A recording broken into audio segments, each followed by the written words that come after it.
신명기는 이스라엘 백성이 광야 40년의 긴 여정을 마치고 드디어 가나안 정복을 앞에 두고 모세가 마지막으로 하는 고별 설교입니다. 가나안 정복을 앞둔 이스라엘 백성들에게 하나님이 이 말씀을 주실 때 그 대상을 구체적으로 말씀하셨어요. 너와 내 아들과 딸들과 내 손자들 3대에게 주시는 말씀입니다. 오늘 우리의 가정에 주시는 이 귀한 말씀이 다 은혜가 되시길 주님의 이름으로 축복합니다.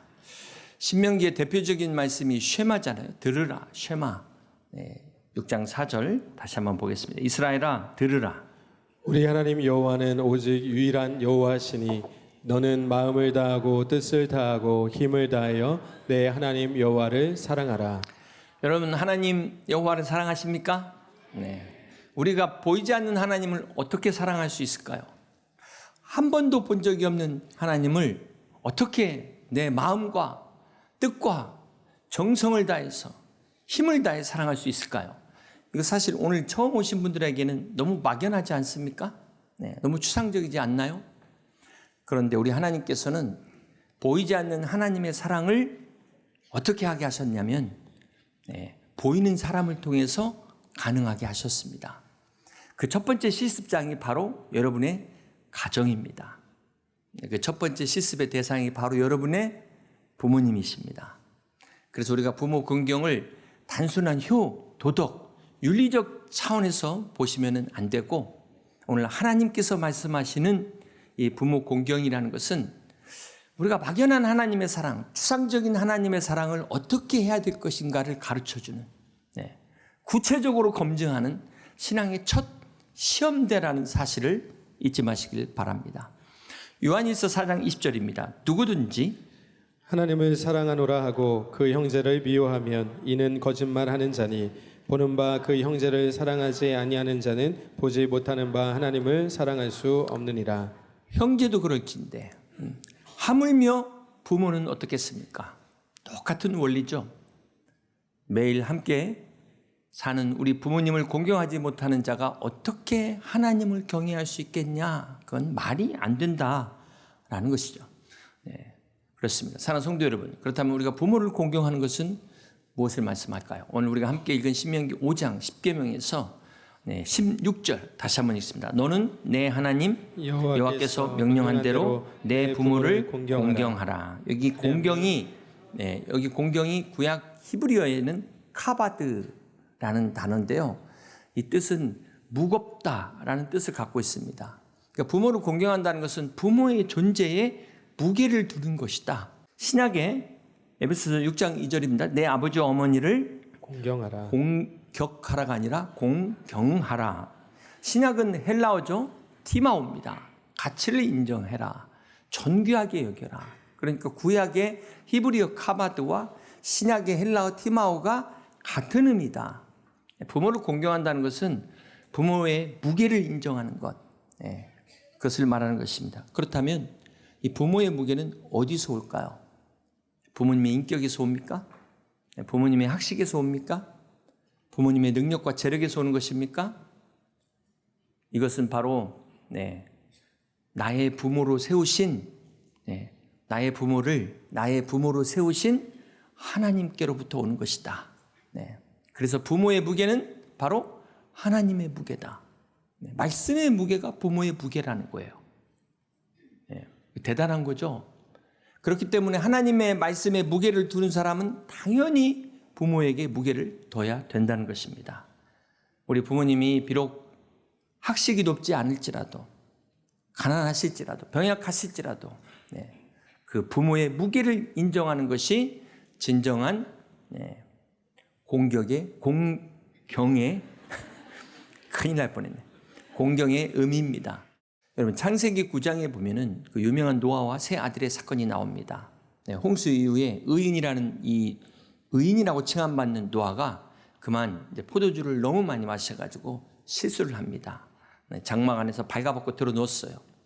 이때 이것을 본 둘째 아들 함이 어떻게 합니까? 아버지의 부끄러운 모습을 보고 얼레리 꼴레리 하면서 나가서 다 얘기한 거예요. 그런데 셈과 야벳은 어떻게 했어요? 아버지 옷을 가지고 그것도 뒷걸음으로 보지 않고 부끄러움을 가려드렸어요. 그래서 그 결과가 어떻게 됐습니까? 무례히 행한 함은 저주를 받았는데 지금까지 자기 후손들의 그 영향을 미치고 있잖아요. 그런가 하면 셈과 야벳은 축복을 받았습니다. 자, 이처럼 셈과 야벳이 부모님을 공경한 것, 이게 카바드예요. 여기 하나님의 축복이 임합니다. 여러분, 이 구약의 카바드 공경이 신약은 어떻게 연결되고 있습니까? 어떻게 이어지나요? 에베소서 6장 1절을 다시 봅니다. 자녀들아 주 안에서 너희 부모에게 순종하라. 이것이 옳으니라. 네, 여러분, 이 순종, 휘파크오, 휘포가 아래에서 아쿠오가 듣다. 언더스탠드가 아래에서 선다면 이 휘파크오는 아래에서 겸손하게 듣는다. 그 카바드는 부모를 정말 존중하게 여기는 자는 휘파크오, 당연히 부모 아래서 자기 자리를 딱 지킨다는 거예요. 겸손하게 듣는다는 자세를 말합니다. 여기서 우리가 주목해야 될 것이 자녀들아 어디에서? 주 안에서. 주 안에서 부모에게 순종하라. 조건이 있죠. 이 주 안에서는 어떤 의미를 가질까요? 이 주 안에서가 간단하게 세 가지 의미를 갖는데요. 첫 번째는 우리 순종의 동기와 근거를 말씀합니다. 우리가 부모님께 순종하는 이유가 어디 있죠? 우리 부모니까, 부모님이 나한테 잘해 주시니까. 그렇다면 만약에 부모님이 나한테 잘 못하면 어떻게 하실 거예요? 부모님이 실수하시면 어떻게 할 겁니까? 서운하게 할 거면 이제 순종 안 할 겁니까? 주 안에서라는 것은 부모님께 순종하는 이유가 부모님 때문이 아니라는 거예요. 주 안에서 주님 때문에 순종하는 것입니다. 우리가 부모님을 공경하는 것이 삼강오륜 옛날에 유교에서 말하고 당연히 인간의 도리 그 이전에 부모로 세우신 하나님. 하나님 때문에 순종한다. 이게 첫 번째 이유예요. 두 번째, 주 안에서는 순종의 범위를 말합니다. 한계를 정합니다. 우리가 기억해야 될 것이 아무리 부모님의 권위라지만 하나님의 권위를 능가할 수 없어요. 부모의 권위는 하나님으로부터 위임받은 권위입니다. 자, 그런데 이 부모님이 믿지 않으셔가지고 교회 나가지 마. 이렇게 이야기했을 때 부모님께 순종해야 될까요? 하지 말아야 될까요? 이때는 정중하게 그러나 분명하게 믿음을 지키는 것이 바로 주 안에서의 진정한 순종의 의미라는 것입니다. 그리고 마지막 세 번째는 주 안에서 어떻게 순종해야 될 것인가. 솔직히 우리가 자녀 입장에서 순종한다는 게 쉽지만은 않아요. 부모님 말씀이 하나님 뜻과 어긋나지 않는데도 때로는 부모님의 그 상처 때문에, 부모님께 받은 상처 때문에 또 이 마음이 다쳐가지고 우리가 순종하지 못할 때도 있을 겁니다. 그때에도 우리가 어떻게 해요? 주 안에서, 주 안에서 주님과 연합되었기 때문에 그럼에도 불구하고 순종해야 되는 것입니다. 순종하게 된다는 거예요. 순종할 수 있다는 거예요. 이렇게 부모님의 연약함과 부족함을 덮을 수 있는 사랑이 바로 주 안에서의 사랑이에요. 주님과 연합에서만이 가능하다는 것입니다.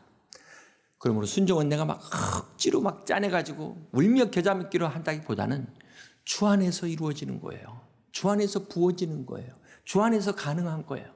사랑하는 성도 여러분, 행복한 가정은 주 안에서 부모와 자녀가 연합될 때 가능한 것입니다. 진정한 행복은 우리 가정에 주님이 중심이 되셔서 이렇게 서로 연합이 될 때 우리가 이 어려운 순종도 가능해지고 사랑도 가능해지고 용서도 가능해지고 인내도 가능해지고 아멘 할 때까지 아무튼 사랑할 줄로 믿습니다.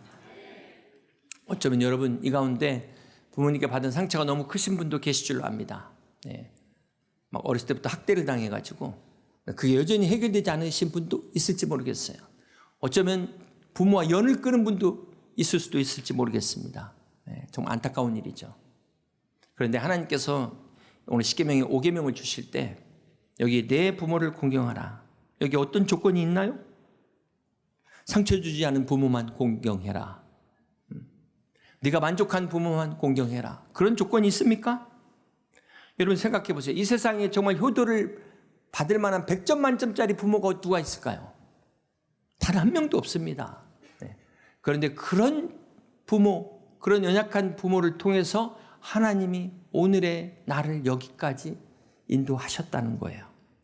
어쩌면 지금 내가 있는 것, 그 부모님의 그 장점뿐만 아니라 우리가 단점이라고 생각하는 그 부족함, 그것 때문에 내가 더 열심히 해서 전혀 다른 합력하여 선을 이룬 결과가 있지 않습니까?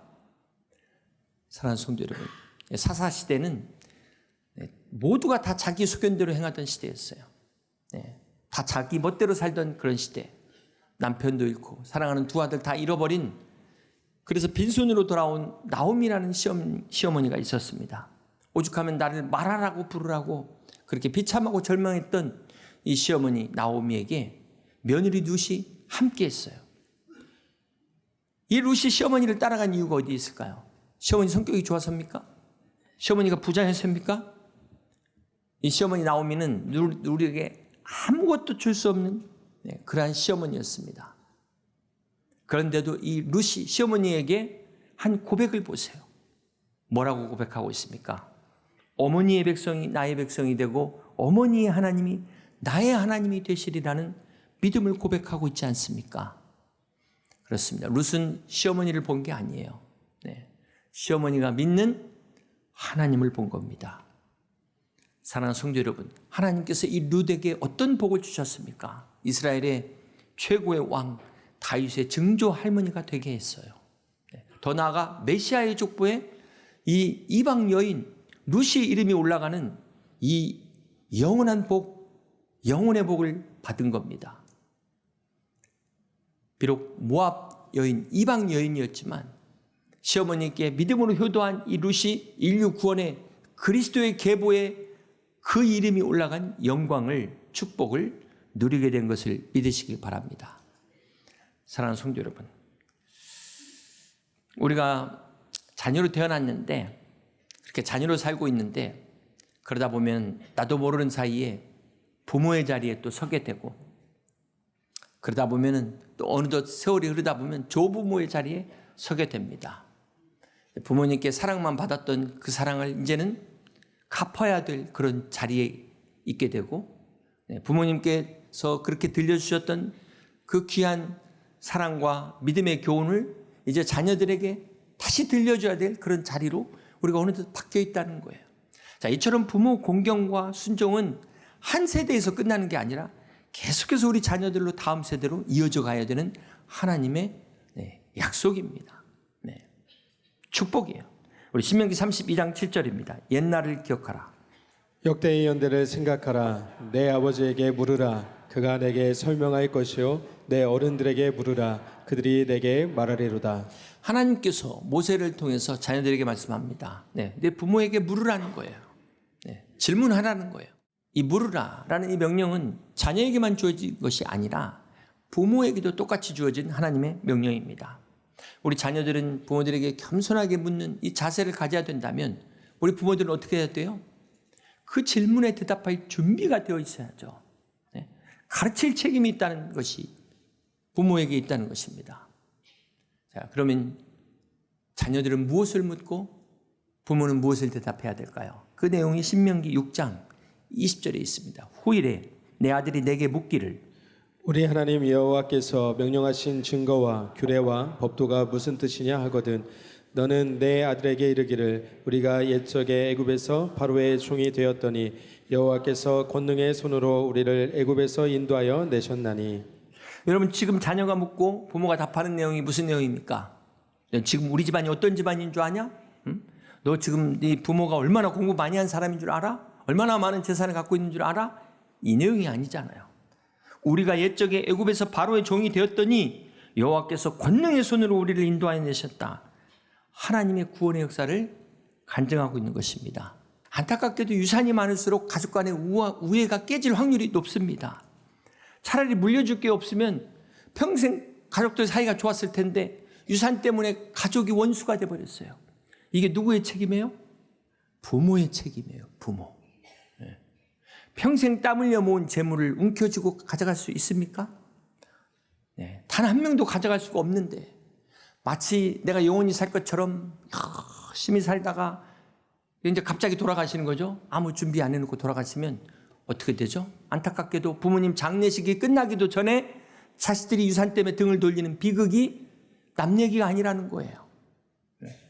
형제 자매 간의 우애 다 깨지고 한솥밥 먹던 이 식구들이 법정에서 마주하는 비극을 겪게 됩니다. 어떻게 하면 이 문제를 해결할 수 있을까요? 부모가 이 문제를 분명하게 알고 이런 일이 없도록 예방하셔야 되는 거예요. 부모의 책임입니다. 여기 부모님들 혹 우리도 유산 때문에 그런 일이 생기면 어떡하지? 그렇게 걱정되시는 분은 끝나고 저를 찾아오시면 구체적인 방법을 소상하게 말씀드리겠습니다. 결론적으로 하나님 나라와 선교를 위해서 한번 드려보세요. 유산의 11조를 한번 드려보세요. 여러분의 이름으로, 여러분의 자녀들의 이름으로. 여러분, 땅의 재물은 언젠가는 다 썩게 돼 있어요. 주식, 부동산, 통장의 숫자 제로 될 날이 옵니다. 그러나 하늘에 쌓아둔 것은 결코 동록도 해하지 않고 젖먹지 않는다고 주님이 말씀하셨어요. 여러분이 하나님 나라를 위해 드린 헌신 다 하나님이 기억하셔. 하나님 나라의 보험을 든 겁니다. 여러분 세상을 떠나도 하나님이 우리의 자녀들 지켜주시고 울타리가 되셔서 끝까지 인도하시는 축복이 함께할 줄로 믿습니다. 이것이 진정한 믿음의 유산입니다.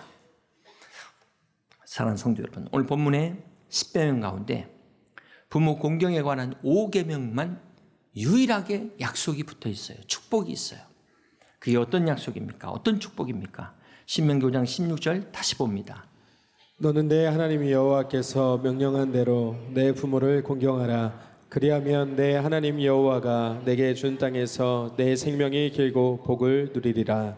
네, 10계명 1계명부터 4계명까지는 수직적인 하나님과의 관계, 하나님과의 계명이라면 5계명부터 10계명은 수평적인 인간 관계에서의 첫 번째 5계명이 바로 부모를 공경하라. 이것이 약속 있는 첫 계명이라고 에베소서 6장 2절이 말씀하고 있는 겁니다. 그런데 우리가 신명기 5장 16절과 신명기 6장의 1절에 이스라엘 백성들에게 축복하신 이 쉐마의 말씀의 공통점을 찾아보세요. 공통점. 신명기 6장 2절입니다. 곧 너와 내 아들과 내 자손들이 평생에 내 하나님 여호와를 경외하며 내가 너희에게 명한 그 모든 규례와 명령을 지키게 위한 것이며 또 내 나라를 장구하게 하기 위한 것이라. 이스라엘아 듣고 삼가 것을 행하라. 그리하면 내가 복을 받고 내 주상들의 하나님 여호와께서 내게 허락하심 같이 적과 꿀이 흐르는 땅에서 내가 크게 번성하리라. 여러분 지금 여기 말씀을 순종하고 하나님을 사랑하는 자들에게 무엇을 약속하셨습니까? 2절의 마지막에 내 나를 장구하게 하기 위한 것이라. 3절의 마지막에 내가 복을 받고 크게 번성하리라. 앞에서 신명기 5장 16절 부모를 공경한 자들에게 주신 약속과 똑같은 약속이에요. 똑같은 약속. 자, 이것이 우리에게 주는 교훈이 무엇입니까? 하나님께서는 부모를 공경하는 것과 하나님을 공경하는 것과 동일선상에서 말씀하신다. 그렇기 때문에 우리가 부모를 공경하는 게 여러분 단순히 어떤 효도적 차원이 아니라는 거예요. 사랑하는 성도 여러분, 부모는 하나님의 창조 사역에 동참해서 우리에게 생명을 건네주신 분이에요. 그래서 칼빈은 하나님의 대리자라고 이야기했어요. 그래서 하나님께서도 오늘 말씀에 순종하는 것과 부모에 공경하는 것이 동일한 축복을 주신 이유를 말씀하고 있는 겁니다. 그렇기 때문에 이스라엘 백성들이 가나안 땅에 들어갔어요. 약속의 땅에 들어갔어요. 끝입니까? 거기서 복을 누리는 게 하나님을 사랑하고 부모를 공경하는 것. 여기에 축복의 비결이 있다는 거예요. 어떤 사람들은 그냥 지리적으로 가나안 땅에 딱 들어갔으니까 그게 축복이다라고 끝나는데 거기서 진정한 축복이 이어지는 방법은 바로 위로 하나님을 사랑하고 아래에서 부모님을 공경하는 것. 이것을 말씀하고 있어요. 이것을 지금 모세가 마지막 고백 설교로 가나안 입성을 앞두고 주고 있는 말씀이라는 거예요. 사랑하는 성도 여러분, 이 축복이 어떤 축복입니까? 여기 내가 잘 되고 형통의 축복이잖아요. 단순히 돈 많이 벌고 잘 살고 출세하는 이런 기복적인 복만을 이야기하는 게 아닙니다. 우리가 요즘 지금 새벽에 경건 말씀, 요셉에 대한 말씀을 나누고 있는데요. 창세기 오늘 39장 2절 오늘 경건 말씀입니다. 여호와께서 요셉과 함께 하심으로 그가 형통한 자가 되어 그의 주인 애굽 사람의 집에 있으니 그의 주인이 여호와께서 그와 함께 하심을 보며 또 여호와께서 그의 범사에 형통하게 하심을 보았더라. 여러분, 지금 요셉이 이 상황이 어떤 상황입니까? 형들의 미움을 받아가지고 은 20의 노예로 팔려갔잖아요. 그래서 원치 않게 지금 이방 땅에 가서 보디발의 집에 종살이하고 있는 이런 비참한 인생이 어디 있습니까? 그런데 성경은 형통한 자래요. 이해가 되세요? 형통이 뭘까요?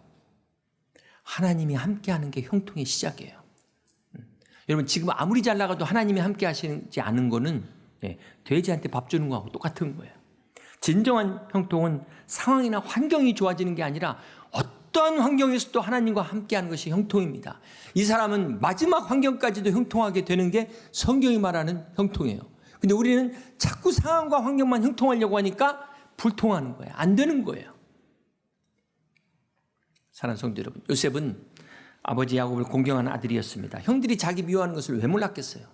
그런데도 먼 도단까지 마다하지 않고 심부름을 갔던 아들이었습니다. 이렇게 부모를 공경하는 자녀는 그 마음속에 하나님을 사랑하는 씨앗이 자랍니다. 여러분, 그래서 어릴 때부터 부모의 권위의 무게를 아는 자녀들, 커서도 어른의 권위를 존중할 줄 알아요. 스승의 권위를 인정할 줄 압니다. 직장에서도 상사의 권위를 기꺼이 따르게 됩니다. 교회에 와서도 믿음의 선배들, 목자의 가르침에 순종하게 됩니다. 그런데 이 부모의 권위를 가볍게 여기는 사람들 있죠? 세상에 어떤 권위도 인정하지 못해요. 다 자기 밑에 있어. 다 자기 밑에. 어른들 앞에서 무례하고 선생님 앞에서도 반항하고 직장 상사하고도 항상 부딪혀. 항상. 직장만 계속 옮겨 다녀도 계속 부딪혀. 교회에서조차 하나님의 권위 인정하지 않습니다. 이게 어디에서부터 문제일까요? 부모 공경을 배우지 못했기 때문에서 그렇습니다.